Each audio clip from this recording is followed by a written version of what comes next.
There's a moment, just before you speak, just before you act, when your entire future hangs in the balance. In that moment, one word, one reaction, can either build a bridge or burn it to the ground. Most people don't realize how much power they give away when they let their emotions run the show. Anger, fear, frustration, they feel like they're in control, but in reality, they're being controlled. Today, we're going to talk about habits that don't just help you manage your emotions, they help you master them. This isn't about becoming cold or detached. It's about being so steady, so grounded, that nothing outside of you can shake the inside of you. Imagine living with that kind of control, where your words are deliberate, your actions intentional, and your presence unshakable. That's the kind of life we're building here. If you believe in becoming the calm in life's storms, in shaping yourself into someone who can walk through chaos with clarity and purpose, then this is your place. Please subscribe, not just to watch videos, but to join a journey, one where each step takes you closer to the person you were always meant to be. 1. The 5-second reset. Sometimes it takes only a split second for your entire mood, your relationships, or even the course of your day to change. One comment, one look, one situation, and suddenly you're somewhere you didn't want to be. You've felt it before, that rush in your chest, the tightening in your jaw, the quickening of your thoughts. It's like your body is screaming, "React now," without giving your mind a chance to think. This is the trap most people fall into. We live in that raw, unfiltered moment where emotion drives the car and reason is tied up in the trunk. And if you've ever spoken words you couldn't take back or made choices you wish you could erase, you already know how expensive those moments can be. The Stoics warned us about this danger centuries ago. That's where the 5-second reset comes in. At first glance, it sounds almost too simple. 5 seconds. How could that possibly change anything? But those 5 seconds are the difference between you owning your emotions and your emotions owning you. When you feel that rush of anger, frustration, or anxiety, your brain is getting hit with a chemical wave, stress hormones like adrenaline and cortisol, designed to push you into immediate action. It's an ancient survival mechanism. In the wild, reacting instantly could save your life. But in the modern world, that same impulse is more likely to damage your relationships, your career, or your peace of mind. Those 5 seconds are your first step in making the unconscious conscious, transforming that automatic reaction into a deliberate response. Here's how it works. The next time you feel yourself about to explode, whether it's in an argument with your partner, a tense meeting at work, or even a driver cutting you off, stop. Physically, mentally, emotionally, just stop. Close your eyes if you can, take a deep, slow breath in, and start counting. 1, 2, 3, 4, 5. Feel your body in that moment. You'll notice the tightness in your muscles loosening just slightly, your heart rate beginning to slow, your mind clearing enough to see the bigger picture. This is not about suppressing your emotions. It's about creating enough space for your wiser self to catch up with your emotional self. Think of it like this. You're driving down a busy road and someone suddenly swerves into your lane. Instinct tells you to slam the horn, yell something you can't take back, maybe even speed up just to make your point. But if you count to 5, you give yourself a moment to realize this person might be rushing to the hospital, they might have made a careless mistake, or maybe they just didn't see you. The point is, you don't know. But in those 5 seconds, you have the clarity to decide whether this is really worth carrying for the rest of your day. That's emotional self-defense. You're not pretending it didn't happen. You're choosing not to let it ruin your peace. The Stoics called this prohairesis, the faculty of choice. It's the idea that while you can't control the chaos of the world, you can control the space between what happens and what you do next. The 5-second reset is the modern application of that principle. It's training your mind to step back from the ledge, to resist the urge to jump headfirst into the heat of the moment. And here's the thing, it's not going to be perfect at first. You'll forget to do it sometimes. Other times, you'll make it to 3 before blurting something out you wish you hadn't. But every time you succeed, even if it's just once in a while, you're rewiring your brain to prioritize control over chaos. That's what growth looks like. From a psychological perspective, those 5 seconds also shift activity from your amygdala, the part of your brain that processes emotional responses, toward your prefrontal cortex, the part responsible for rational thinking and decision-making. In other words, you're literally giving your brain time to switch from fight or flight mode into think it through mode. Aristotle said, anybody can become angry. That is easy.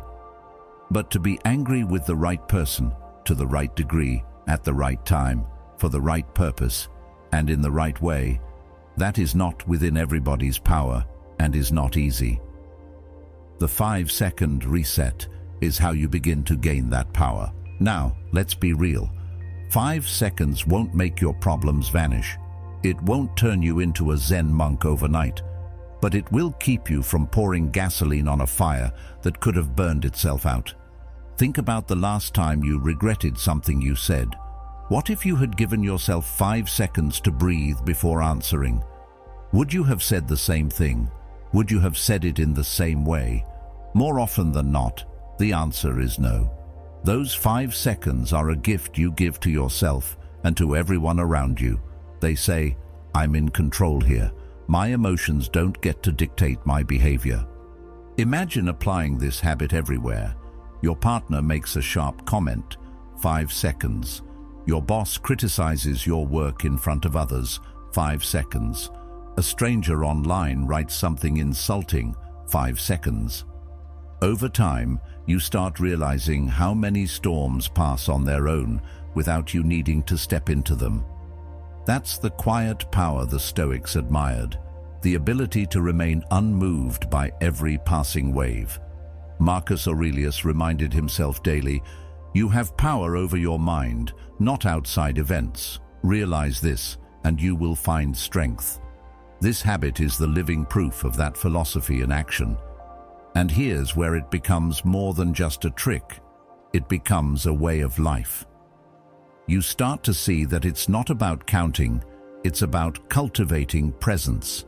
The 5-second reset is simply a doorway into a bigger discipline: mindfulness, self-awareness, emotional resilience. When you practice it, you're telling yourself, I value my peace more than I value winning this argument. I value my integrity more than I value this fleeting surge of pride. And every time you make that choice, you become someone you respect a little more. Carl Jung said, the privilege of a lifetime is to become who you truly are. And who you truly are isn't defined by your worst reactions in your worst moments. You are defined by the choices you make in the quiet space between stimulus and response. The 5-second reset is your tool for protecting that space. Use it, protect it, honor it. Because one day you'll look back on situations where you could have let your emotions burn everything down, and instead you'll see how you built something better, simply because you paused long enough to remember what actually mattered. 2. Dig into the why. There's a strange thing about emotional reactions. They're rarely about what's happening right now. Sure, it feels like they are. Someone says something, does something, or looks at you a certain way, and it's like they've lit a match inside you. But if you slow down and really pay attention, you'll notice that the flame didn't start in that moment. It started somewhere else. Maybe years ago, maybe even decades. The present event just happened to throw a little gasoline on it. This is why taking a step back is so powerful. Most people don't even consider doing it. They think their anger is just about the rude comment, their sadness is just about the bad news, their anxiety is just about the thing on their schedule tomorrow. But the mind is a layered thing. The Stoics understood this. Marcus Aurelius often reminded himself to look beneath the surface, because the surface is where your instincts live, but not where your wisdom lives. If you're willing to look deeper, beyond the words someone spoke, beyond the moment that just happened, you'll often find an older story playing out. Maybe a teacher once humiliated you in front of the class, and now, decades later, a co-worker's sarcastic remark stirs up the same sense of humiliation. Maybe you were overlooked growing up, and now being ignored in a meeting cuts far deeper than the situation calls for. You think it's about the moment, but your body thinks it's about survival. When you start asking yourself questions, why this, why now, why them, you're creating space for something the Stoics valued above almost anything: perspective. Epictetus taught, men are disturbed not by things, but by the view which they take of them.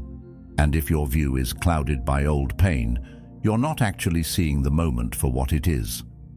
The other person becomes a stand-in for someone from your past, and you hand them far more emotional power than they deserve. By digging into the why, you reclaim that power. You start realizing that while you can't control the first wave of feeling that hits you, you can control what you do next. And that's everything. Let's be honest though, digging into the why is not always comfortable. In fact, sometimes it's downright painful. It means admitting to yourself that a part of you is still wounded. It means confronting insecurities you'd rather pretend don't exist. It means looking at the messy, complicated truth of who you are, not just the polished version you show to the world. But here's the thing, avoiding it doesn't make it go away. It just keeps it in the driver's seat, where it will continue to steer you into the same conflicts, the same arguments, the same regrets. Jung believed that the unexamined parts of ourselves, what he called the shadow, hold enormous influence over our lives until we face them. By digging into the why, you're shining a light on that shadow. And light, as you know, changes everything. Think of a time you completely overreacted to something small. Maybe someone was late to meet you, and you felt unreasonably upset. On the surface, it's about the lateness. But maybe, deep down, it's about feeling disrespected, overlooked or unimportant. Feelings that have roots in your history, not in this specific person's actions. When you start tracing the emotion back, you begin to see patterns. You notice that certain types of people, words or situations always seem to hit you harder. And instead of assuming the world is out to get you, you start realizing, oh, this is my stuff. This is my work to do. That shift alone is liberating. You're no longer a passive passenger on the ride. You're in the driver's seat, steering toward better choices. The Stoics often practiced a mental exercise called premeditatio malorum, or the premeditation of evils. They would imagine possible hardships and think through how they might feel, why they might feel that way, and how they would respond. This was not pessimism, it was preparation. They understood that if you wait until you're in the middle of an emotional storm to figure out your triggers, you're already too late. By anticipating, by asking why before the crisis comes, you're building emotional muscle that can hold you steady when life gets loud. And here's where modern psychology and ancient wisdom meet. Therapists today often use techniques like emotional tracing or root cause analysis to help people separate the trigger from the true source of their reaction. It's the same idea the Stoics used. If you can find the root, you can weaken the weed. Without that understanding, you're just cutting the leaves, and they'll grow back again and again. Now, this isn't about blaming yourself for every bad feeling you have. It's about owning your reactions enough to transform them. When you feel triggered, instead of immediately firing back or shutting down, pause. Ask yourself, What does this remind me of? Where have I felt this before? Am I reacting to the present, or am I reliving the past? You might not have all the answers right away. That's okay. The act of asking changes your relationship to the feeling. It turns it from a command into a clue. Imagine this playing out in a real-world scenario. Your friend makes a joke about something personal, and you feel that familiar sting. Old, you might have snapped back, gone quiet for the rest of the night, or carried the resentment for weeks. But this time, you catch it. You ask yourself, why did that land so hard? And you realize it's not just the joke, it's that it touched on a vulnerability you've been carrying since childhood. Maybe you felt misunderstood back then, and now the same feeling has resurfaced. Suddenly, your anger softens. You're not just in fight mode, you're in understanding mode. You can choose to tell your friend why it bothered you, or you can choose to let it go because you see it for what it is, not an attack, but a trigger. That choice is where your strength lives. The deeper you go with this practice, the more you'll notice a side effect: compassion.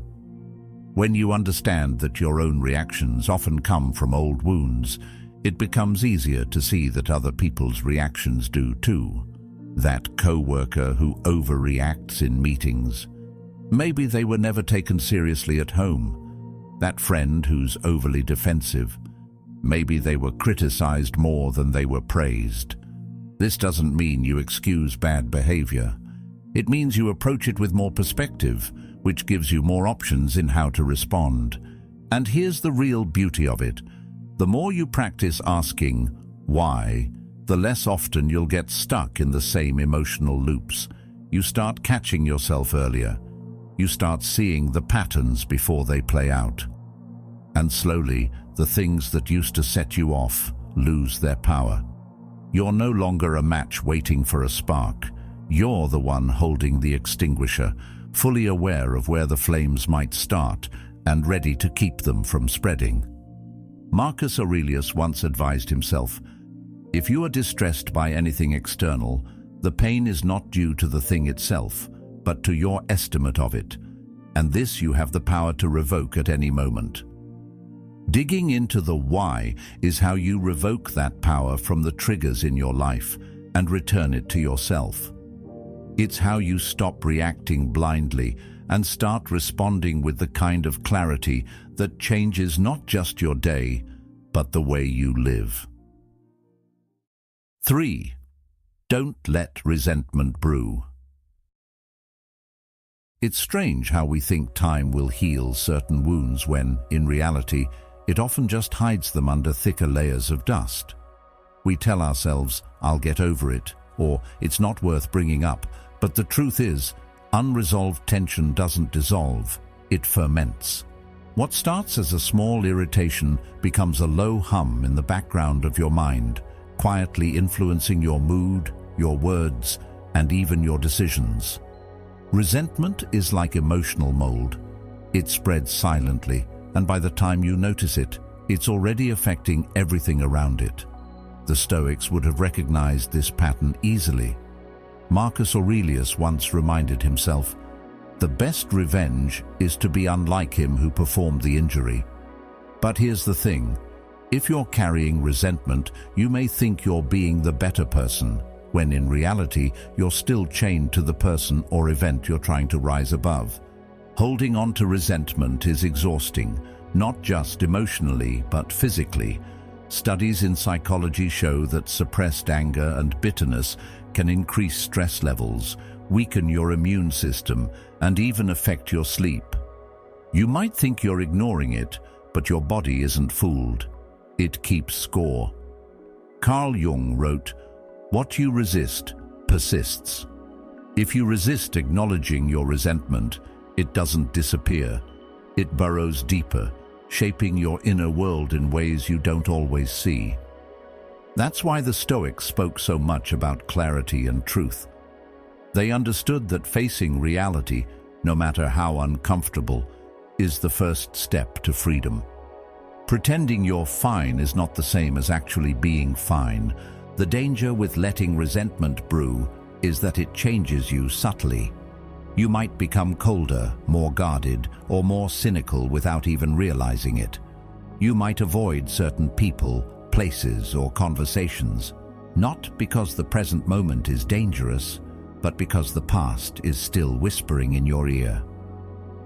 Epictetus said, "If someone succeeds in provoking you, realize that your mind is complicit in the provocation." That's not about blaming yourself. It's about recognizing that as long as you hold on to resentment, you are cooperating with the very thing that hurt you. You're letting it keep its grip on your life.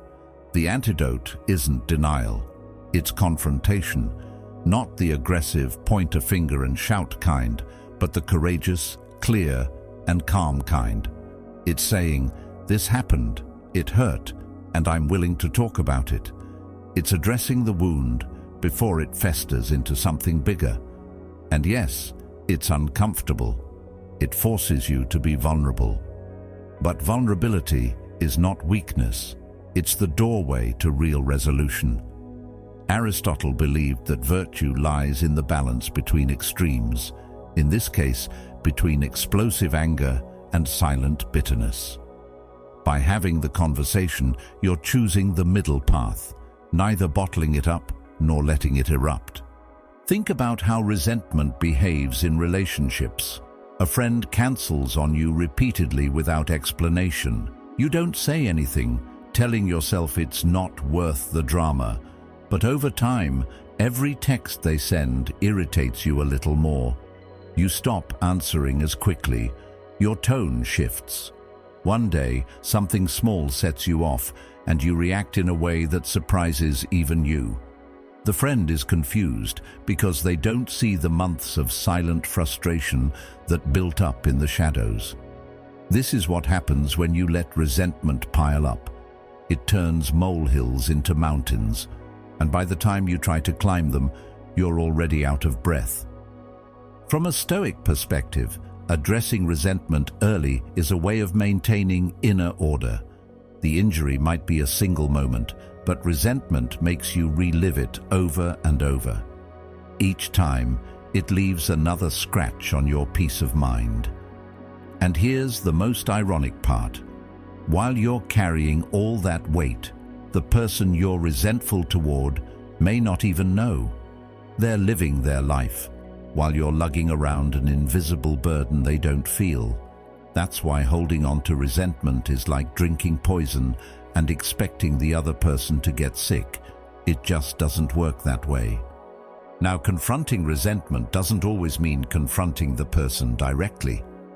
Sometimes the conversation you need to have is with yourself. Maybe the person is no longer in your life, or maybe speaking to them isn't safe or healthy. In that case, your work is internal. You write about it. You say the things you wish you could say out loud. You allow yourself to feel the anger fully, not as an indulgence, but as a way to process it and move it through you. The Stoics practiced view from above, imagining life from a wider perspective.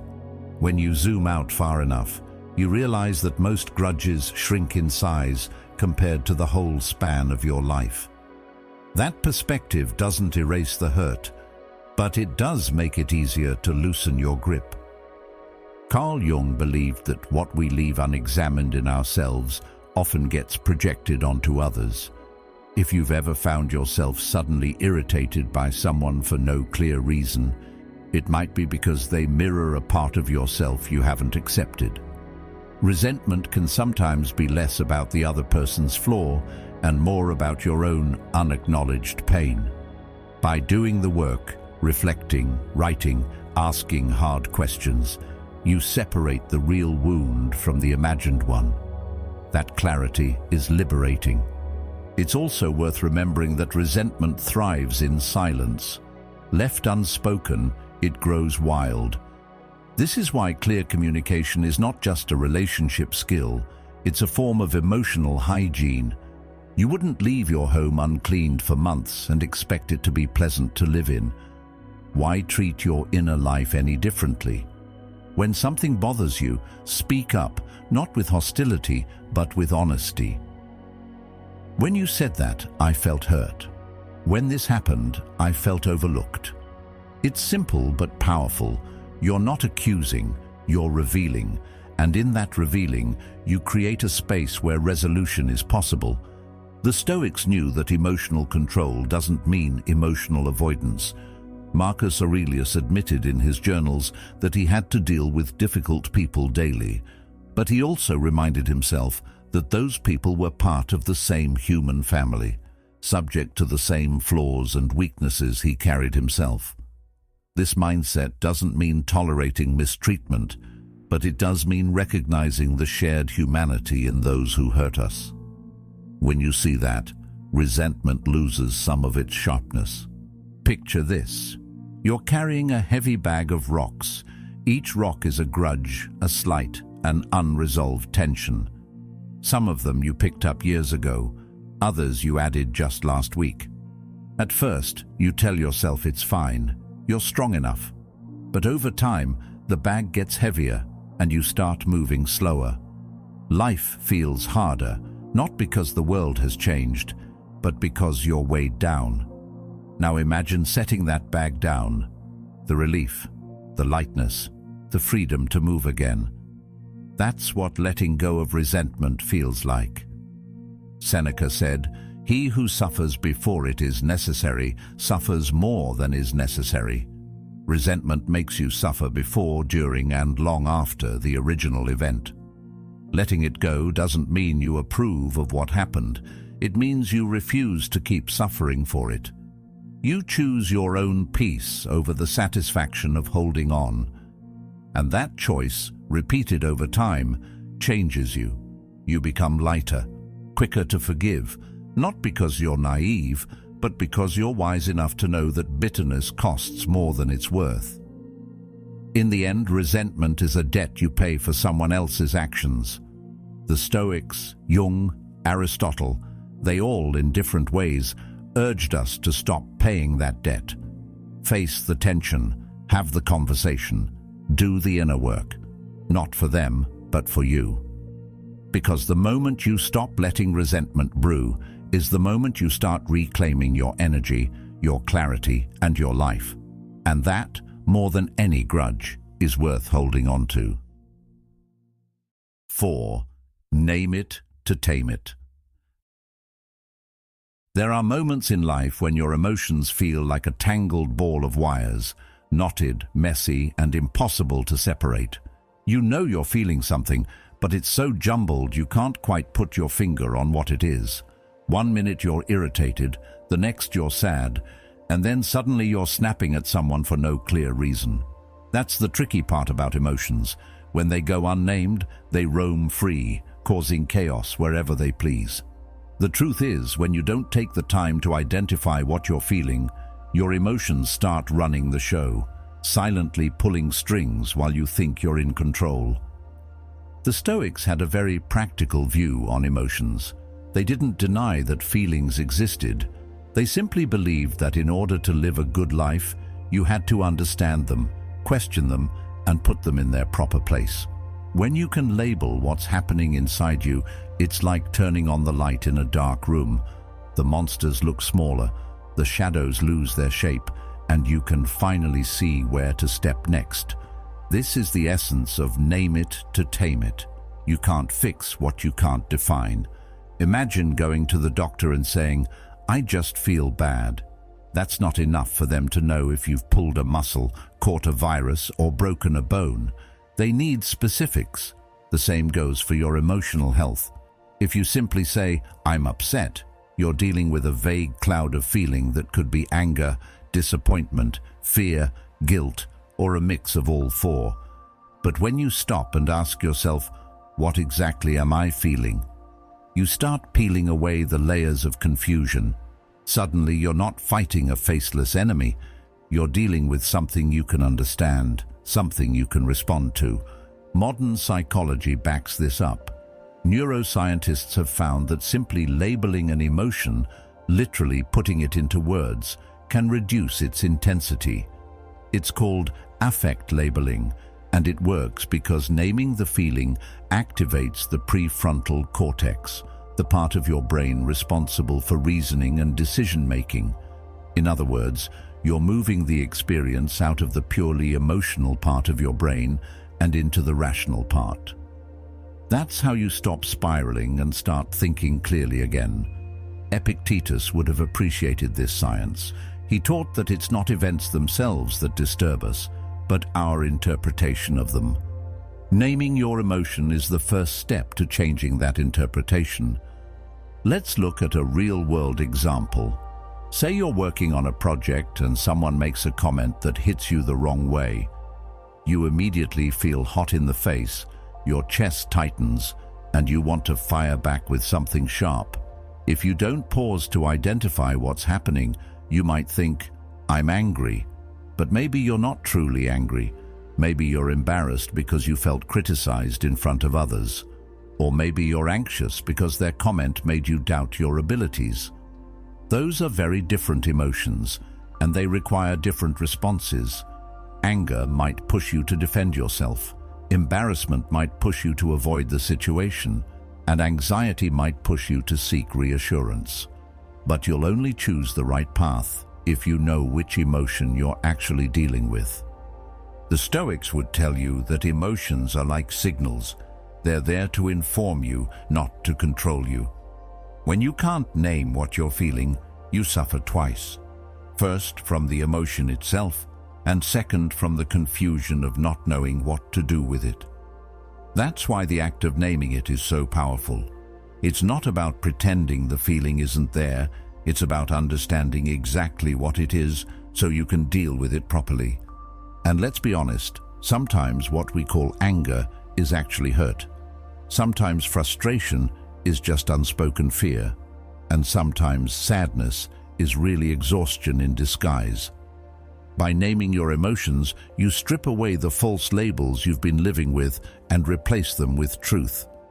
This doesn't magically make the feeling disappear, but it changes your relationship with it.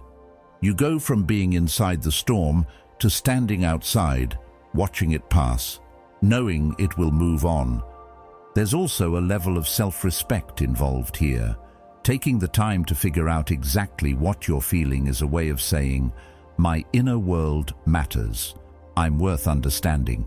It's easy to dismiss our emotions as overreactions or to push them aside because they feel inconvenient. But the Stoics never said to ignore yourself. They said to know yourself. Aristotle famously wrote, "Knowing yourself is the beginning of all wisdom." Naming your emotions is one of the simplest yet most profound ways to start knowing yourself better. Think about how this plays out in your relationships. If you walk into a conversation saying, "I'm mad at you," the other person will likely get defensive. But if you can say, "I felt hurt when you said that," or "I felt left out when that decision was made," you shift the dynamic entirely. Now, it's not about accusation, it's about clarity, and clarity is where understanding begins. Carl Jung once said, "The privilege of a lifetime is to become who you truly are." You can't become who you truly are if you're lost in a fog of unnamed emotions. It's also worth noting that naming your emotions doesn't mean indulging them. The Stoics didn't believe in wallowing, and neither should you. Once you've named the feeling, the next step is to decide what to do with it. That's where your philosophy, your values, and your self-discipline come into play. The feeling might be valid, but that doesn't mean every reaction is. Epictetus advised, "No man is free who is not master of himself." Mastery starts with awareness. You can't master what you refuse to even look at. Over time, this practice becomes second nature. You'll catch yourself mid-reaction and think, "Wait, what am I actually feeling right now?" You'll get better at noticing the difference between irritation and disappointment, between fear and excitement, between guilt and shame. And that awareness will make you calmer, more thoughtful, and more in control.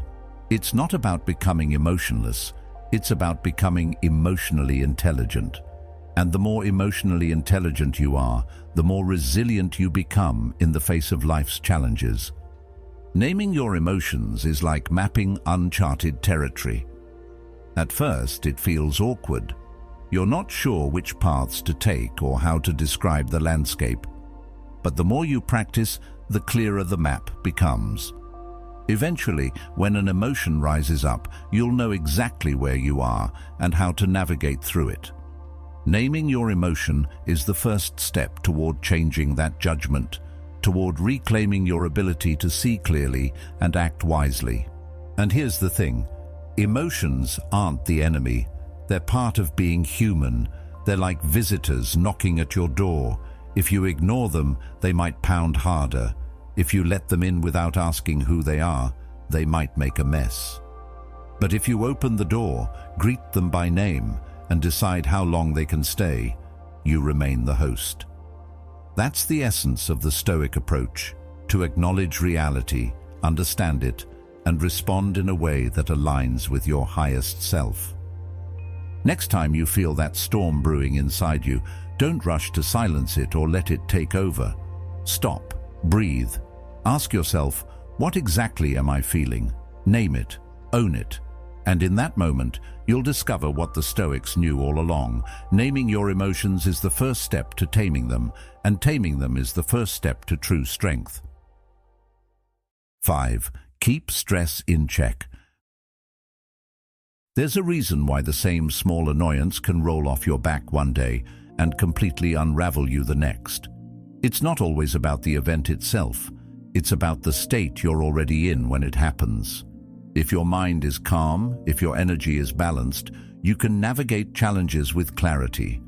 But when you're worn down, running on empty, and carrying a pile of invisible pressures, even the tiniest inconvenience can feel like a personal attack. This is what stress does. It magnifies every emotion. Marcus Aurelius once wrote, "If you are pained by any external thing, it is not this thing that disturbs you, but your judgment about it. And our judgment is never more clouded than when we're stressed." Stress doesn't just live in your body, it lives in your perception, quietly distorting the way you see the world. Think about a day when you woke up after a good night's sleep, had a slow morning, maybe even got some exercise or fresh air. On that kind of day, you can handle traffic, delays, or an offhand comment without much fuss. Now think about a day when you're running late, skipped breakfast, and your phone is buzzing non-stop. That same traffic feels like a personal insult, the delay feels catastrophic, and the offhand comment feels like a direct attack on your worth. The difference isn't in the events, it's in you. Carl Jung said, "Your vision will become clear only when you look into your own heart. Who looks outside dreams. Who looks inside awakes." If you don't notice the stress building inside you, you'll mistake every external challenge for the real problem, when in reality, the storm started within. Stress is sneaky because it rarely announces itself with flashing lights. It builds slowly, weaving itself into your daily life until you can't tell where normal ends and overworked begins. And because we've normalized it, wearing busy like a badge of honor, we don't realize that we're walking around in a constant state of low-level fight or flight. The Stoics, despite living in a far less hectic time than ours, understood the need for regular mental maintenance. Seneca wrote, "We suffer more often in imagination than in reality. Stress feeds that imagination. It convinces you that everything is urgent, that every challenge is bigger than it is, and that you have no room to breathe. Without actively managing it, stress will rule your reactions before you even get the chance to think." The key to emotional control, then, isn't just about what you do in the heat of the moment. It's about what you do long before the moment arrives. The Stoics practiced premeditatio malorum, imagining challenges in advance so they wouldn't be caught off guard. You can take a similar approach with stress. Manage it daily, so when life throws something unexpected your way, you're not already at your breaking point. This means building habits that create a buffer between you and the chaos. Exercise to move tension out of your body. Meditate to clear mental clutter. Write down your thoughts so they don't swirl endlessly in your head. Take short breaks before you need them, not after you've hit the wall. These are not luxuries. They are maintenance for the most important tool you have, your mind. From a psychological standpoint, stress management is not just about feeling good. It's about keeping your prefrontal cortex, the part of your brain responsible for rational thinking, online. When you're stressed, your body pumps out cortisol and adrenaline, which pull you into survival mode. That's great if you're running from danger, but terrible if you're trying to have a calm conversation or make a smart decision. Aristotle believed that virtue was found in balance, not in excess or deficiency. Stress in excess is a distortion of that balance. It tips you into extremes, overreacting to minor inconveniences, withdrawing from challenges you'd normally face, or clinging to control in situations that don't require it. One of the most important things you can do is learn to recognize your personal stress signals before they become overwhelming. For some, it's physical, tight shoulders, clenched jaw, shallow breathing. For others, it's mental, trouble focusing, constant irritation, or feeling like you're one step behind. The Stoics taught self-awareness as a daily discipline. Epictetus said, "First say to yourself what you would be, and then do what you have to do." Knowing who you want to be means noticing when you're drifting away from it, and stress is often the first sign. If your reactions are sharper, your patience thinner, your perspective narrower, that's your cue to pause and tend to yourself. Here's where many people go wrong. They wait for the weekend, the vacation, or the crisis to finally rest. But stress doesn't care about your schedule. It needs to be addressed in small, consistent ways every day. That could mean starting your morning with 10 minutes of silence instead of scrolling your phone.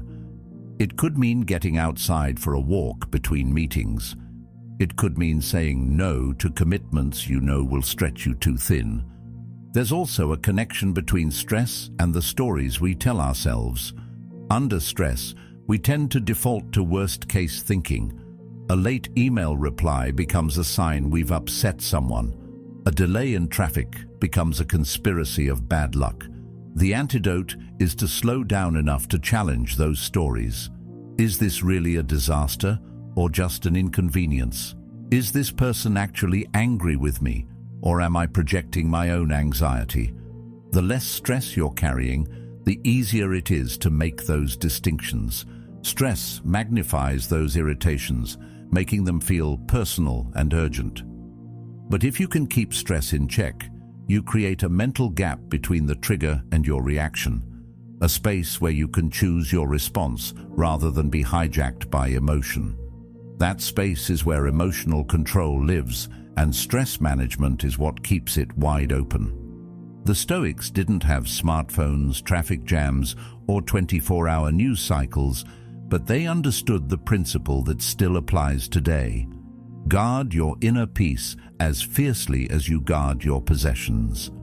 In modern life, that means scheduling time for restoration as deliberately as you schedule work or errands. It means treating rest as a responsibility, not a reward you have to earn. And it means having the humility to know when you're stretched too thin and the discipline to pull back before something snaps. When you make stress management a non-negotiable part of your life, you're not just preventing breakdowns, you're building resilience. You're training your mind and body to recover faster, to think clearer, and to act with the steadiness the Stoics admired. And here's the ultimate truth. Stress will always exist. You can't eliminate it completely, nor should you. Some stress is what pushes you to grow. But unchecked stress is like an unchecked fire. It doesn't just burn what's necessary, it consumes everything in its path. Your job is to keep it contained, to tend to it regularly, and to never let it grow so large that it blinds you to what matters. In the words of Epictetus, "It is not things themselves that trouble us, but our opinions about them." Keeping stress in check means keeping your opinions grounded, your mind clear, and your actions aligned with who you want to be. Because when you're standing on that solid ground, the world can shake, and you'll still be steady. And that steadiness, that inner fortress, is what gives you the freedom to live well, choose wisely, and meet life's storms with the calm and clarity the Stoics considered the highest form of strength. 6. Make room for your feelings. It's a strange thing about emotions. When you ignore them, they don't quietly fade away. They linger, they build, they wait, and eventually they find a way out, often in ways you don't expect and at times you don't want. That's the thing about bottling feelings. You're not throwing them away. You're just storing them somewhere deep inside, letting the pressure build until it bursts. When you don't make room for your emotions, they start running your life from behind the scenes, influencing your words, your reactions, and even your health without you realizing it. Many people, especially men, have been taught since childhood to treat emotions like weaknesses. Be strong. Man up. Don't cry. The message is clear. Feelings are something to be suppressed, not expressed. But the Stoics, who are often misunderstood as cold and emotionless, didn't preach suppression. They preached understanding.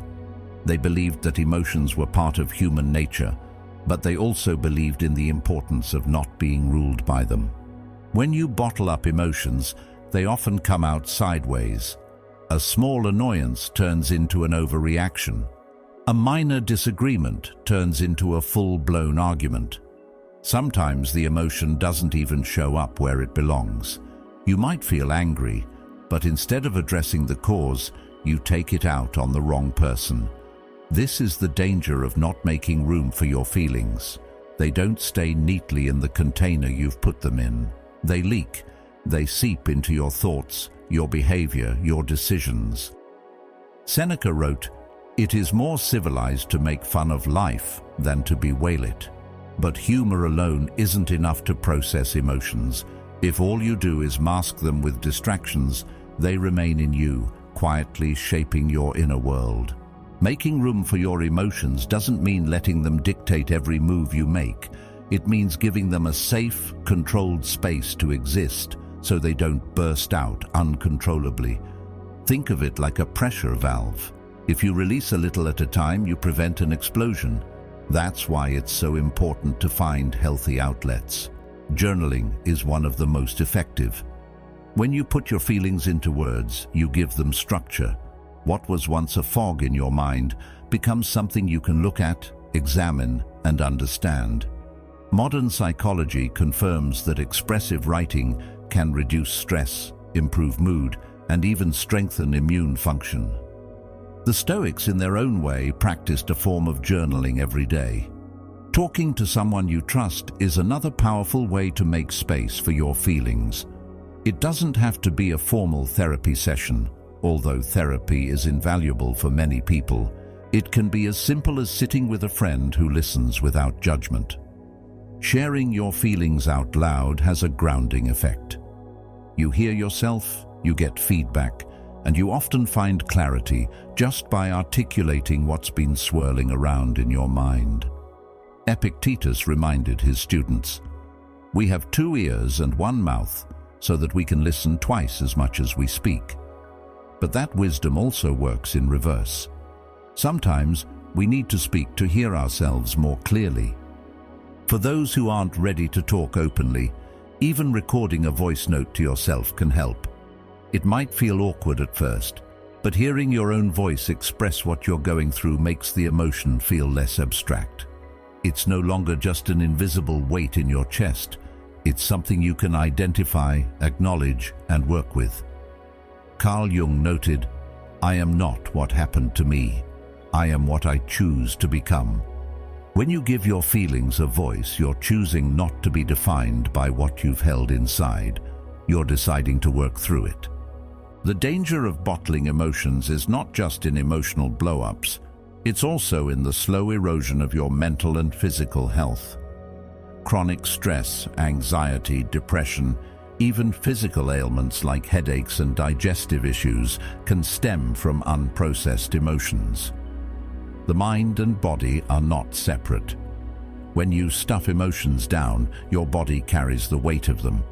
The Stoics may not have had modern medical research, but they understood the connection between inner turmoil and physical well-being. They sought calm not only as a virtue, but as a necessity for a healthy life. Making room for your feelings is also about breaking the cycle of inherited emotional habits. Many of us learned from our parents, guardians, or cultural environments how to handle or not handle our emotions. If you grew up in a home where feelings were met with dismissal or punishment, it's natural to think hiding them is safer. But what kept you safe in one chapter of your life can harm you in another. Here's the paradox. The more space you give your emotions, the less they control you. When you allow yourself to feel sadness without judgment, it passes more quickly. When you acknowledge your anger, you can address its cause without lashing out. When you admit to feeling fear, you can prepare for what's ahead instead of pretending you're invincible. The Stoics valued preparation. They believed in facing reality as it is, not as you wish it to be. Pretending you're unaffected doesn't make you stronger, it makes you unprepared. There's also a deep self-respect in making room for your feelings. It's a way of saying, I matter enough to understand what's happening inside me. So many people run from themselves, filling every quiet moment with noise and distraction to avoid facing what's really going on. But avoidance only deepens the shadow. This doesn't mean wallowing. The Stoics would warn against letting emotions dominate your every thought and decision. Their goal was balance, recognizing emotions without being enslaved by them. Making room for your emotions can be as simple as building small, consistent habits into your daily life. 10 minutes of writing in the morning, a quiet walk where you let your thoughts settle, a regular check-in with a friend, setting aside a few minutes at night to reflect on what you felt during the day without judgment. These habits don't take much time, but over weeks and months they prevent emotional buildup. They create a healthy flow where feelings can move through you instead of getting stuck. It's also about learning to tolerate discomfort. Many of us avoid our feelings because they're uncomfortable, but discomfort is not the same as danger. The Stoics embraced discomfort as a way to strengthen the mind. Seneca said, "Difficulties strengthen the mind, as labor does the body." The same is true of emotional difficulties. When you sit with a feeling instead of fleeing from it, you build the resilience to handle it better next time. In relationships, making room for emotions changes everything. Instead of shutting down or exploding, you can express what you feel in a way that invites connection instead of conflict. I felt hurt when this happened. I've been feeling overwhelmed lately. These statements open doors, while silence or defensiveness closes them. The more you practice this, the more you create an environment where others feel safe doing the same. Emotional openness is contagious. It encourages honesty and trust. And here's the truth. Emotions are not interruptions to life. They are part of life. They are signals, teachers, and mirrors, reflecting what matters to us. The Stoics aimed for a life of virtue, meaning a life lived in alignment with one's highest values. You can't live in alignment if you ignore the very feelings that tell you when you're drifting off course. So, make room for your feelings, not because it's easy, but because it's necessary. Journal, speak, reflect, listen. Create space inside yourself so emotions can breathe, move, and eventually leave when their work is done. The more room you give them, the more room you have for peace, clarity, and the kind of strength the Stoics admired. The strength that comes not from denying your humanity, but from embracing it fully, with eyes open and heart steady. 7. Channel your energy. It's easy to think that the only way to deal with strong emotions is to talk about them. And while conversation can be powerful, it's not the only outlet you have. And sometimes it's not even the most effective. There are moments when your mind feels like a shaken soda bottle. Talking about it right then might just spray the mess everywhere. But there's another way. Instead of letting the pressure explode, you can channel it. Take all that raw energy, all that tension building inside, and give it somewhere meaningful to go. Emotions are energy in motion. That's not just a poetic phrase, it's a literal truth. You feel them physically, the tightness in your chest when you're anxious, the restlessness in your legs when you're frustrated, the heat rising in your face when you're angry. Your body is telling you, do something. The problem is, most of us do the wrong thing. We yell, we lash out, we slam doors. The Stoics would call this a failure to master yourself. Channeling your energy means finding a physical or creative outlet that takes you out of your head and into the present moment. For some, that's sports, pushing your body until the muscles burn and the mind quiets. For others, it's music, picking up an instrument, singing until your throat is raw, or losing yourself in a song that seems to understand you better than words ever could. And for some, it's art, painting until the colors on the canvas look like the storm in your mind, or writing until your thoughts stop tripping over themselves. Carl Jung once said, "The creation of something new is not accomplished by the intellect, but by the play instinct acting from inner necessity." That inner necessity is often your emotions begging for release. One of the most powerful things about channeling emotion into action is that it changes the story you're telling yourself. If you're angry and you punch a wall, you reinforce the story that anger is destructive. But if you're angry and you go for a hard run, you start to see that anger can also be productive. It can push you farther, faster. If you're sad and you isolate yourself, you reinforce the story that sadness is a cage. But if you're sad and you paint, write, or cook a meal from scratch, you see that sadness can also be a muse, guiding you toward deeper expression. The Stoics believed that every obstacle can be turned into an advantage. Your emotions, when channeled, can become tools for growth instead of weapons against yourself. This isn't about avoiding the emotion or pretending it isn't there. It's about letting it move through you in a way that doesn't cause harm. Think of it like a river.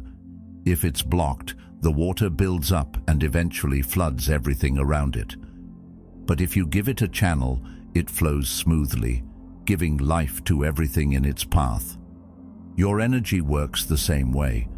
Without a channel, it stagnates or explodes. With one, it becomes creative, constructive, and often surprisingly beautiful.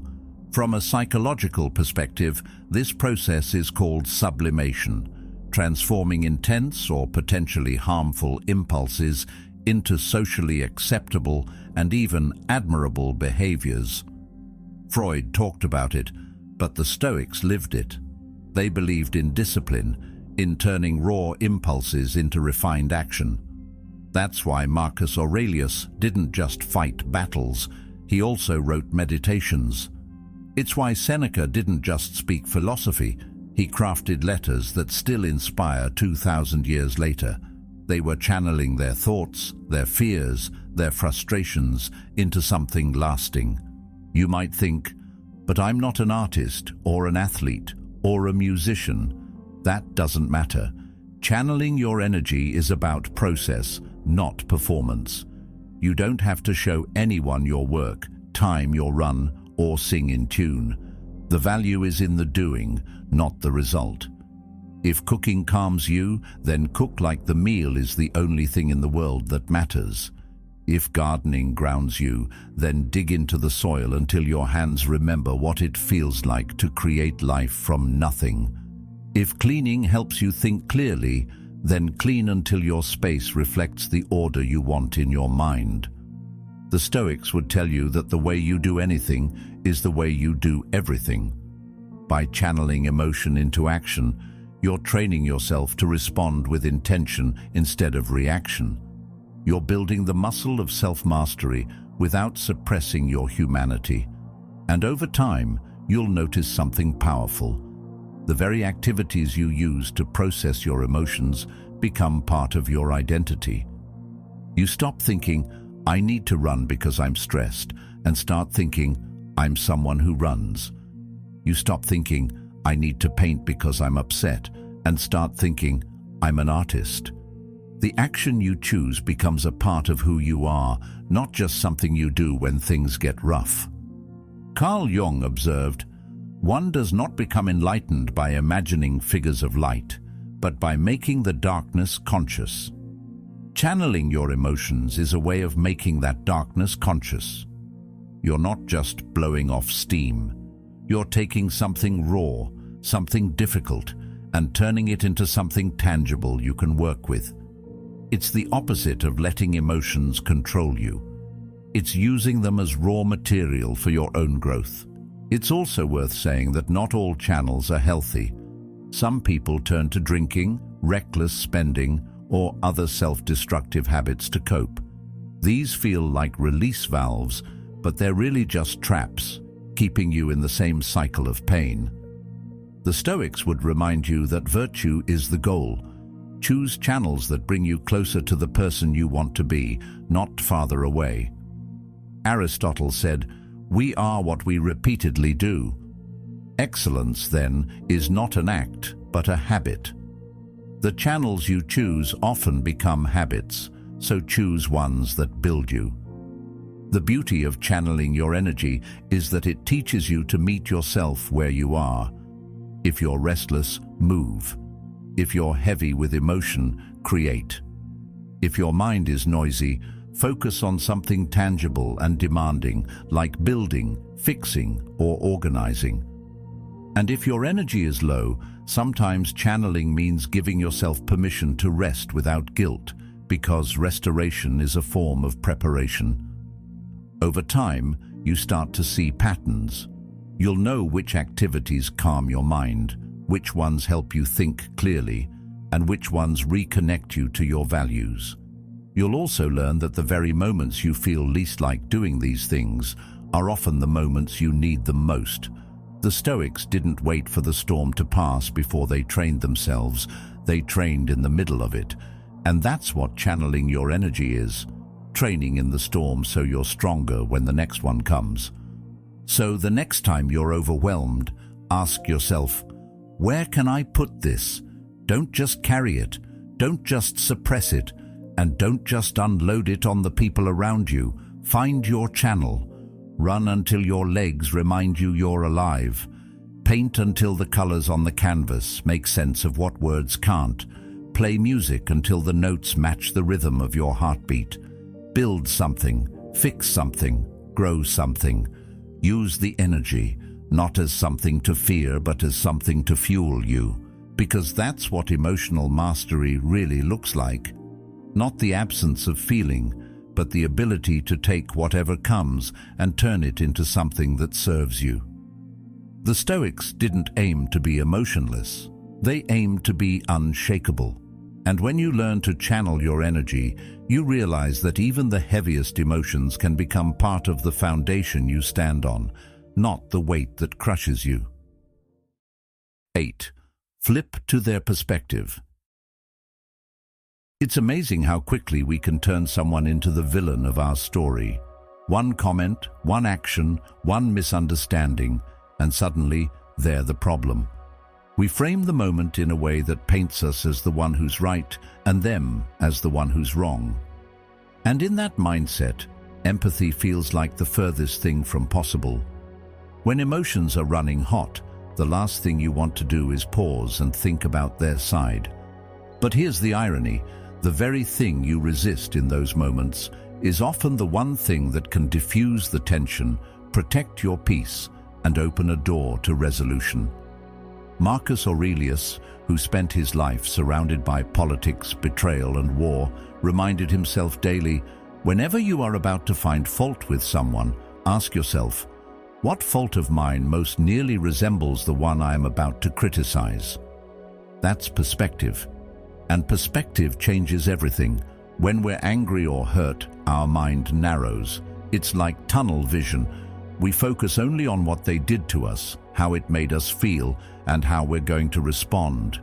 This is natural. Psychologists call it the self-serving bias, the tendency to view our own actions through a generous lens and others' actions through a critical one. If we cut someone off in traffic, we think, I didn't see them, my bad. But if someone cuts us off, we think, they're reckless and selfish. This bias isn't a flaw unique to you. It's part of being human.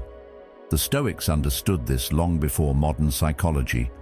Epictetus taught, when someone is properly grounded in life, they shouldn't have to look outside themselves for approval. In other words, our emotions about others often reveal more about our own state of mind than about theirs. Flipping to their perspective doesn't mean excusing bad behavior or pretending harm wasn't done. It's about seeing the fuller picture so your response isn't dictated purely by emotion. If something cuts deep, there's often a reason within us, a past wound, an insecurity, an unmet expectation that's amplifying the sting. By considering their perspective, we create enough distance from our own emotional reaction to respond with clarity rather than reflex. Think of a time you got into an argument and later learned information that completely changed your understanding. Maybe the friend who snapped at you had just gotten bad news. Maybe the coworker who seemed cold was dealing with a family crisis. In that moment of realization, the anger softens, doesn't it? That's the power of perspective. It shifts your emotional state before the external situation even changes. Seneca wrote, "We are often more frightened than hurt, and we suffer more from imagination than from reality." When you stay locked in your own viewpoint, you're often suffering from your imagination about their motives. Flipping perspectives brings you back to reality. The real test comes when you practice this in the moment, not just in hindsight. When the tension is fresh, try asking, what's their side of the story? They might be under pressure you can't see. They might have misunderstood you entirely. They might be reacting from their own fears and insecurities. You don't have to agree with their reasoning, but understanding it robs the situation of some of its emotional heat. It transforms your role from adversary to investigator. You're not just there to defend yourself, you're there to figure out what's really going on. This is a discipline. The Stoics treated empathy not as an occasional act of kindness, but as a tool for self-mastery. Marcus Aurelius didn't just endure difficult people, he actively sought to understand them. He wrote, "When you wake up in the morning, tell yourself, the people I deal with today will be meddling, ungrateful, arrogant, dishonest, jealous, and surly. But I have seen the nature of the good and the bad, and recognize that the wrongdoer has a nature related to my own." That's not resignation, it's preparation. He knew that understanding human nature made him less vulnerable to offense. In everyday life, flipping to another person's perspective can prevent misunderstandings from snowballing. Let's say a friend cancels plans last minute. Your immediate thought might be, they don't value my time. But what if you paused and considered they might be overwhelmed, ill, or just emotionally drained? That pause could be the difference between sending a sharp message and sending one that says, "No worries, take care of yourself." One response escalates, the other builds trust. From a psychological standpoint, this act of perspective-taking engages different parts of the brain, specifically the areas related to empathy and problem-solving, rather than the amygdala, which drives fight-or-flight reactions. By deliberately imagining another person's experience, You reduce your own physiological stress response. In simple terms, empathy calms you down. And in that calmer state, you're far more capable of making wise decisions. Perspective is what makes it possible. Now, there will be times when you flip to their perspective and still conclude that they were wrong, maybe even intentionally hurtful. That's okay. Empathy doesn't require you to excuse the harm or invite it again. It simply allows you to address it without poisoning yourself in the process.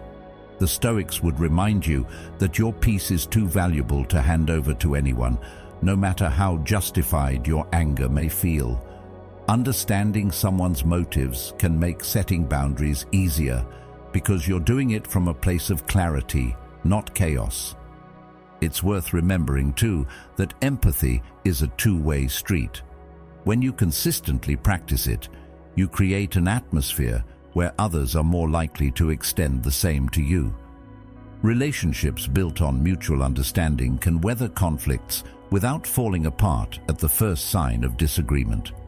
Carl Jung also pointed out, your perception will become clear only when you can look into your own soul. The clearer you are about your own flaws, struggles, and blind spots, the more generously you can interpret those of others. There's also a subtle but important shift that happens when you make a habit of this. You start to see people as complex, not as caricatures. The rude cashier becomes a person who might be exhausted after a double shift. The arrogant co-worker might be someone masking deep insecurity. The friend who's distant might be quietly battling depression. Again, you don't have to agree with their choices or let poor behavior slide, but seeing their humanity changes the way you carry the interaction. The Stoics prized this ability because it kept their emotions in check without making them cold or indifferent. One of the most practical ways to develop this skill is to practice it outside of heated situations. When you read the news, watch a movie, or hear about someone's decision, pause and think, if I were them, with their life experiences, would I have done differently? This mental exercise trains your mind to stretch beyond your own point of view, so when real conflict arises, perspective taking is already second nature. The deeper truth is this: flipping to their perspective isn't about them, it's about you. It's about refusing to let your vision narrow until all you can see is your own anger. It's about keeping your mind open enough to find solutions where others only see enemies. It's about living out the Stoic ideal of controlling what you can, your own thoughts, interpretations, and responses, and letting go of the rest. Because at the end of the day, you can't control whether they understand you, but you can choose to understand them. And in that choice, you'll often find the sting fading, the walls lowering, and the possibility for resolution growing. The Stoics would call that wisdom. Jung might call it integration. You can simply call it peace. 9. Own your emotions. There's a quiet kind of dishonesty that many people live with every day. It's not lying to others about where you were last night or what you did. It's lying to yourself about how you feel. You know the script.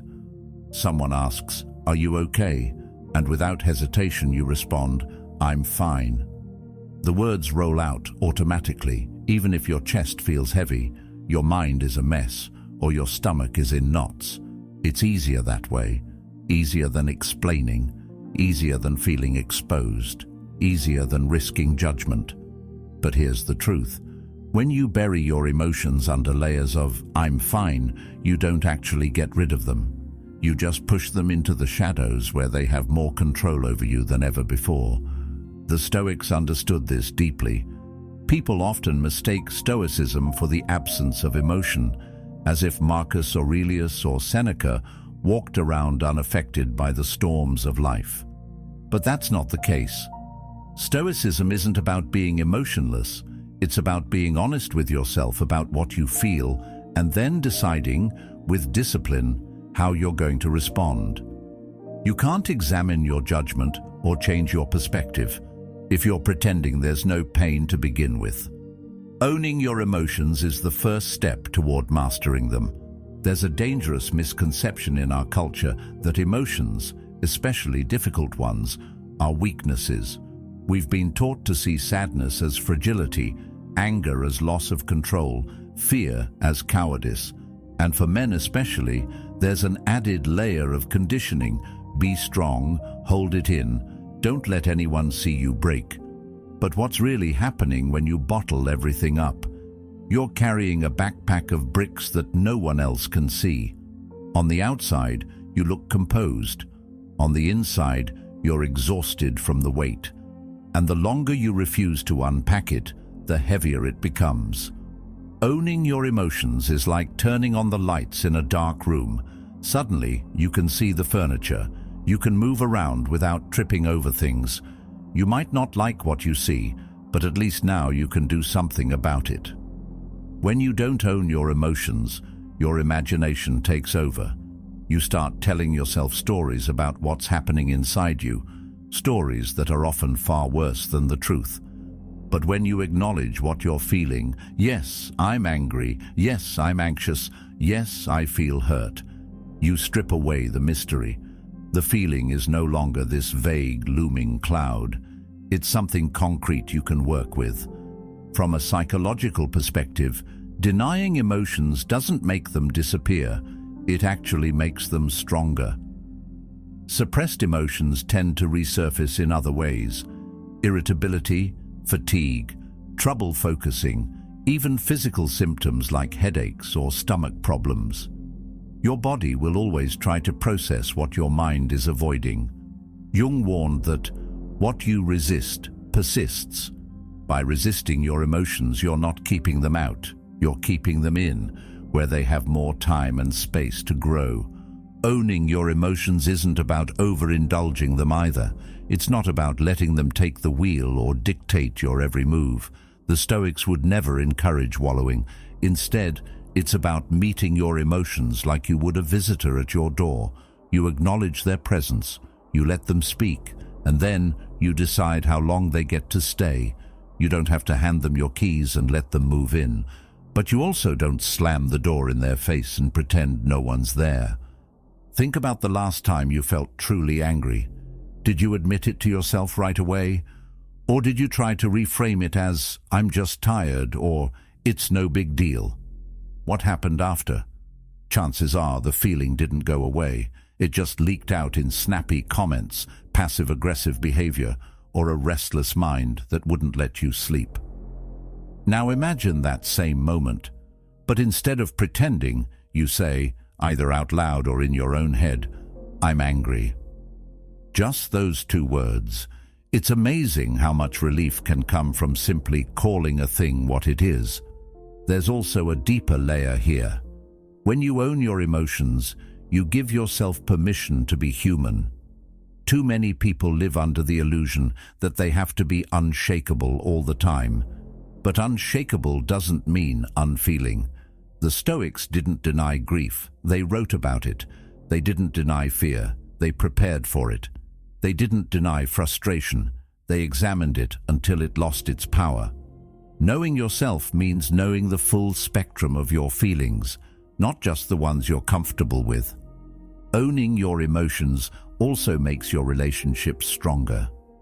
When you tell someone you trust, I feel hurt, instead of masking it with silence or sarcasm, you open the door to genuine understanding.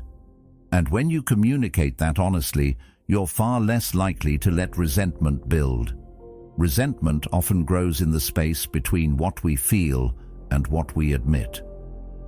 By shrinking that gap, you prevent small hurts from becoming permanent fractures.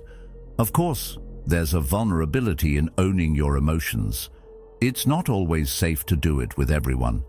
Some people will use your honesty against you. This is why it's important to choose your audience wisely. You don't owe your inner world to every person who asks, "How are you?" But you do owe it to yourself to be truthful, at least privately, if not publicly. You can journal it. You can talk to a therapist. You can say it out loud when you're alone. The point is not to perform your emotions for others. It's to acknowledge them for yourself. Jung said, "I am not what happened to me. I am what I choose to become." The emotions you feel are not your identity. They're your signals. If you're angry, it might be telling you a boundary was crossed. If you're anxious, it might be warning you of uncertainty you need to prepare for. If you're sad, it might be showing you where you've experienced loss or disconnection. Owning those signals means you can interpret them, act on them, and use them to guide you toward becoming the person you want to be. Here's the paradox. The more you own your emotions, the less power they have over you. The very act of saying, "Yes, I'm upset," turns the emotion from a shadowy, overwhelming force into something tangible and finite. It's like putting a wild animal in a safe enclosure, not to harm it, but to observe it, learn from it, and decide how to interact with it. And over time, you realize that emotions are not something to be afraid of. They're tools. The Stoics called this practice prosos, attentiveness, paying attention to what's happening in your mind and body so you can live deliberately. If you want to live deliberately, you have to start with the truth. And the truth is, no one is fine all the time. Pretending you are isn't strength, it's avoidance. Real strength is the courage to see yourself clearly, without flinching, and still choose to act with virtue. 10. Learn your boiling point. Everyone has a threshold, a line that once crossed transforms them from calm and composed to something far more volatile. For some, it's a slow burn, a steady build-up of frustration over time. For others, it's like flipping a switch. One moment they're fine, the next they're ready to explode. And here's the truth. That limit, that boiling point, isn't inherently bad. It's part of being human. But the problem arises when we don't see it coming, when we only notice it after it's too late, after the words have been said, after the damage has been done, after the bridge has been burned. Your boiling point isn't just a mental state, it's physical. The body often knows before the mind catches up. Your shoulders creep upward without you realizing. Your heartbeat quickens. Your breathing gets shallow. Maybe your jaw tightens, your stomach twists, or your hands clench. These are your early warning systems, and if you ignore them, they'll drag you straight into a reaction you might regret. Noticing these physical cues is about making the unconscious conscious. It's about catching yourself before you pass the point of no return. The Stoics practiced this kind of self-awareness daily. They didn't wait for their emotions to spiral out of control. They monitored them like a watchman scanning the horizon for storms. Seneca wrote, "Anger, if not restrained, is frequently more hurtful to us than the injury that provokes it." In other words, the thing that triggered you might be small compared to the destruction your unchecked reaction can cause. And that's what makes learning your boiling point so critical. It's not about suppressing emotion, it's about intercepting it before it hijacks your reason. From a psychological perspective, this interception matters, because once you cross into a full emotional surge, especially anger, your brain chemistry changes. The amygdala, the part of your brain responsible for emotional responses, goes into overdrive. At the same time, the prefrontal cortex, which handles logic, reasoning, and impulse control, takes a back seat. This is why people say and do things in the heat of the moment that they later can't believe came out of them. Your logical brain didn't check out because you're a bad person. It checked out because your body shifted into survival mode. The Stoics might not have used those scientific terms, but they understood the effect. That's why they valued practices that brought the mind back to a place of calm before decisions were made. So, how do you spot your boiling point before it boils over? Start by paying attention to patterns. Think back to times you lost your temper or got pulled into an emotional reaction you later regretted. What happened right before? What were you feeling physically? Were there certain phrases, tones of voice, or environments that seemed to flip the switch faster? The more you identify these triggers, the more prepared you'll be. This isn't about obsessing over every interaction. It's about knowing yourself well enough to recognize the signs. When you notice those early signs, tight muscles, shallow breathing, racing thoughts, the smartest thing you can do is step away. This is not avoidance, it's strategy. Marcus Aurelius advised himself to take a view from above, imagining the situation from a broader perspective. Stepping away is a physical version of that, creating distance so you can see clearly again. Leave the room, take a walk, splash cold water on your face, breathe deeply. These small acts interrupt the emotional build-up and give your rational mind time to catch up. It's important to remember that learning your boiling point isn't about becoming emotionally numb.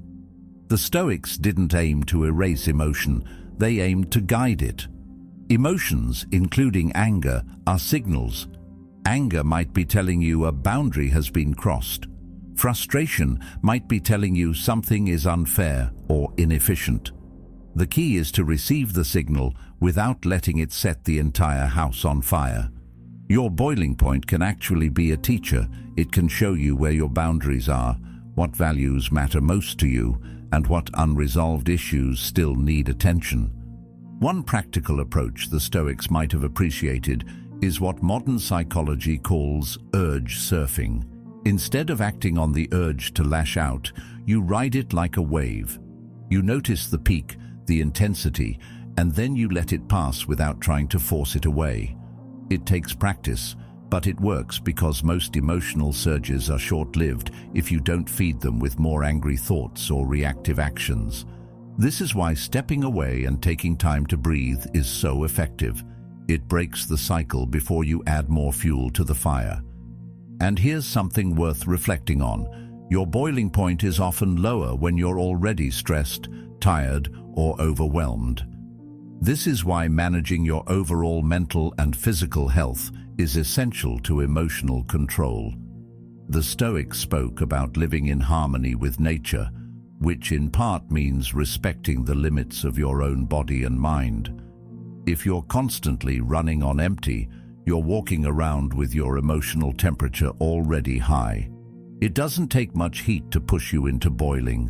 Managing sleep, diet, movement, and stress isn't just about physical health. It's about giving your emotional self more breathing room. But what happens when you miss the signs? Because no matter how self-aware you become, there will be times when you realize you're already at the edge or over it. This is where the Stoic principle of self-reflection comes in. Marcus Aurelius constantly reviewed his own behavior, not to shame himself, but to learn. If you do cross the line, own it. Apologize if you need to, then ask yourself, what was the trigger? What signs did I miss? How can I catch them earlier next time? This mindset turns even your mistakes into lessons, which is something both the Stoics and modern psychologists agree on. Growth often comes through failure, if you're willing to look at it honestly. One of the most liberating things about learning your boiling point is that it puts you back in control. You're no longer walking into situations blind, unaware of how close you are to snapping. You start to recognize that moment, the tightening in your body, the quickening of your thoughts, and instead of letting it take you over, you use it as a signal to act differently. That's not suppression, that's mastery. The truth is, we can't always avoid being provoked. People will be rude, life will be unfair, circumstances will test our patience, but we can choose how far down that path we're willing to go. By learning your boiling point, you're essentially installing an early warning system inside yourself, a system that says, you're close.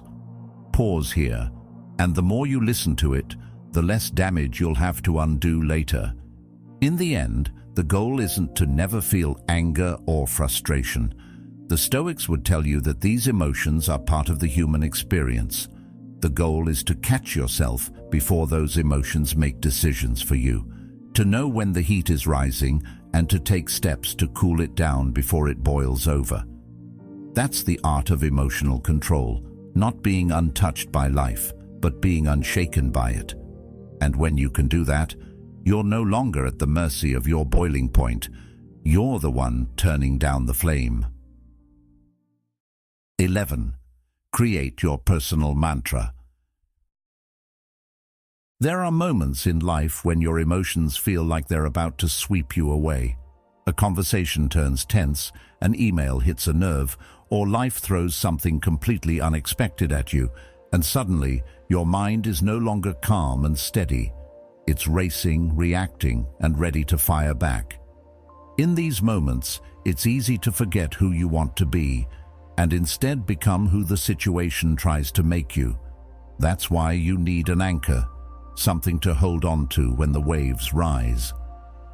The Stoics had their daily reminders, lines they repeated to themselves over and over, not because they didn't already know them, but because they knew that in the middle of a storm, memory fades and emotion takes over. A personal mantra works the same way. It's not just words, it's a compass that points you back to yourself when the world tries to spin you around.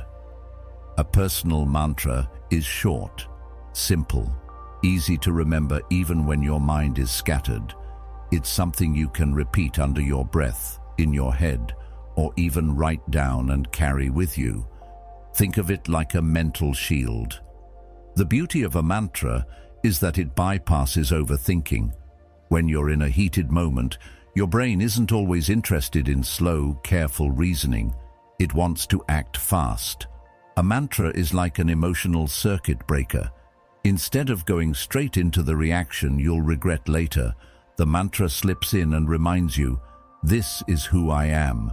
This is what I stand for. A mantra is that choice in action. It's you deciding, in real time, to be the person you've committed to becoming, not the person your anger, fear, or anxiety tries to turn you into. The Stoics had many such mental devices.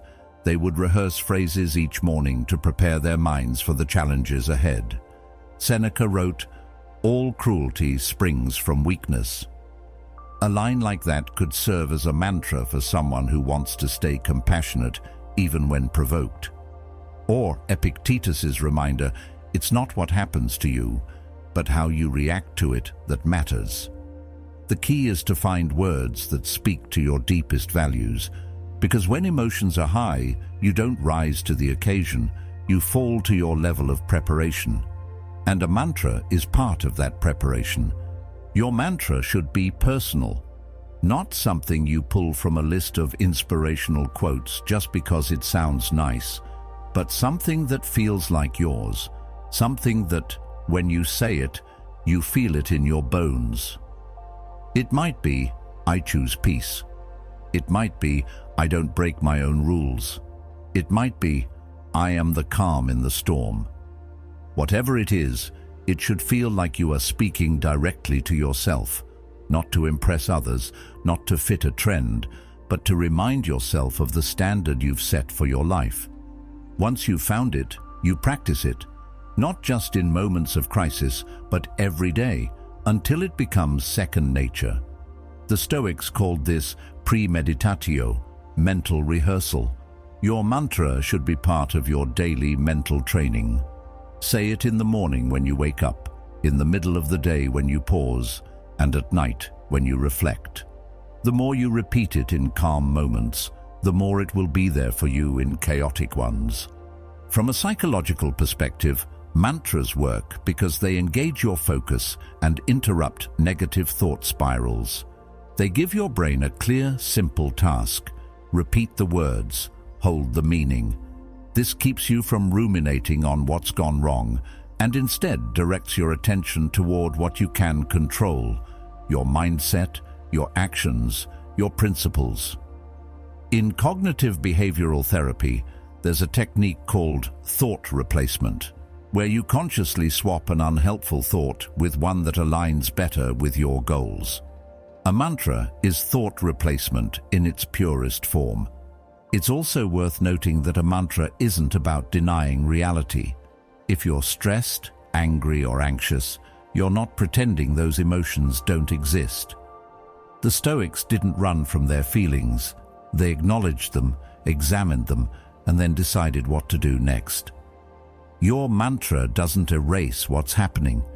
It reminds you that you can face it without losing yourself. Let's make this practical. Imagine you're in a meeting and someone challenges you in a way that feels personal. Your natural reaction might be to defend yourself sharply, but instead you feel your jaw tense, your pulse quicken, and you silently repeat your mantra. I control my response. You take a breath. You speak clearly, without venom. The tension doesn't vanish instantly, but you walk away knowing you stayed true to your standard. That's the quiet power of a mantra. It doesn't change the other person, but it changes the way you carry yourself through the moment. Carl Jung believed that much of our growth comes from integrating the parts of ourselves we don't always like to see. He said, "One does not become enlightened by imagining figures of light, but by making the darkness conscious." Your mantra can help you do that. It's not just for the moments when you're calm and collected, it's for the moments when your shadow side starts to take the lead. When irritation, insecurity, or pride tries to hijack you, the mantra steps in as a reminder, this is the real me. This is the line I don't cross. The more you live by it, the more your mantra becomes a part of your identity. At first, you may need to consciously remind yourself to use it. Over time, it will become automatic. You'll catch yourself about to react in a way that doesn't serve you, and the mantra will surface without effort. This is what the Stoics meant when they spoke of philosophy as a way of life. It's not about theory. It's about what you do when it matters most. And here's the thing, your mantra doesn't have to be serious all the time. It can be light, even playful, as long as it works for you. The point isn't to sound wise, it's to guide your behavior in a way that aligns with your values. Some people even have different mantras for different situations. One for patience, one for courage, one for self-compassion. The important part is that each one feels authentic and actionable.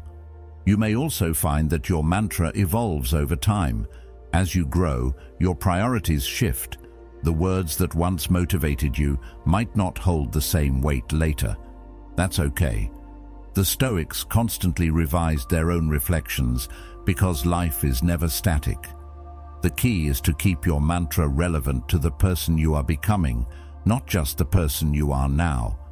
Aristotle said, "The energy of the mind is the essence of life." Repeating your mantra focuses that energy, directing it toward the person you want to become. And in a world full of distractions, provocations, and challenges, having that anchor can mean the difference between living reactively and living deliberately. Take the time to create your own personal mantra. Make it short, make it yours, make it something that feels like a promise you refuse to break.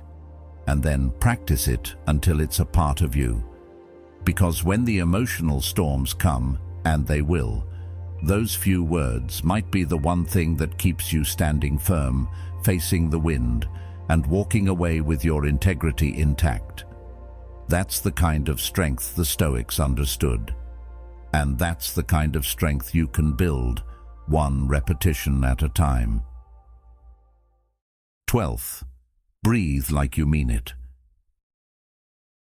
It's strange how, in moments of stress, the very thing keeping us alive is the first thing we forget to do properly. We've been breathing since the moment we were born, and yet when emotions spiral, our breath becomes shallow, fast, and erratic, almost as if our body has switched into survival mode without asking for our permission. In those moments, we don't notice it happening. We just feel the tension in our shoulders, the tightness in our chest, the racing of our thoughts. But here's the truth. Your breath is more than just an automatic function. It's your built-in control panel. The Stoics didn't have the language of modern neuroscience, but they understood this principle well. When life throws something at you that stirs up fear, anger, or anxiety, your body prepares for battle.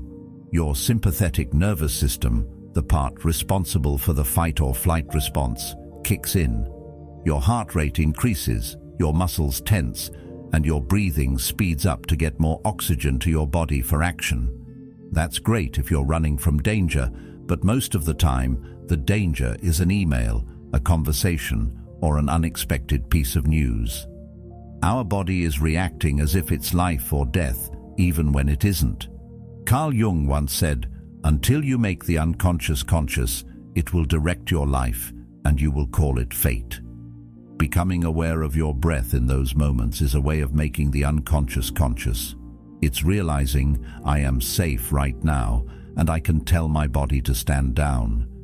Deep, intentional breathing is like sending a signal to your brain. We're okay. We don't need to fight. We can think clearly.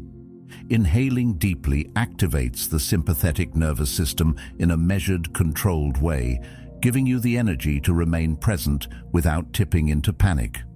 Long, slow exhales activate the parasympathetic nervous system, the part that calms you down, lowers your heart rate, and restores balance. The Stoics may have framed this differently, speaking about maintaining equanimity in the face of chaos, but the effect is the same. By controlling your breath, you control the doorway between chaos and calm. Think about the last time you were caught off guard by something stressful. Maybe it was a sharp comment in a meeting, a sudden change of plans, or a personal conflict. Chances are your breath changed before you even realized it, shorter, quicker, higher in your chest. That's your cue. The moment you notice it, you can interrupt the spiral. One slow inhale, hold for a beat. One long, slow exhale. It sounds too simple to work, but simplicity is often where the real power lies. The Stoics thrived on practices that were straightforward but transformative. They knew that the more complicated the tool, the harder it is to use in moments of real pressure. Shallow, rapid breathing feeds that imagination. It tells your mind that something is wrong, even when nothing is actively threatening you. But slow, steady breathing keeps you tethered to reality. It draws your awareness back to this exact moment, rather than letting your mind spin into what-ifs and worst-case scenarios. And that's the beauty of the breath. It is always happening here and now. It's the most accessible anchor you have.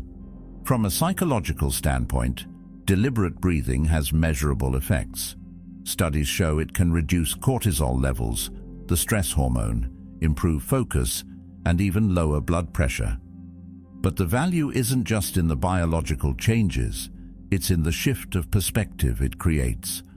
When you slow your breath, you're telling yourself, I am not helpless. I have tools. I can choose how to meet this moment.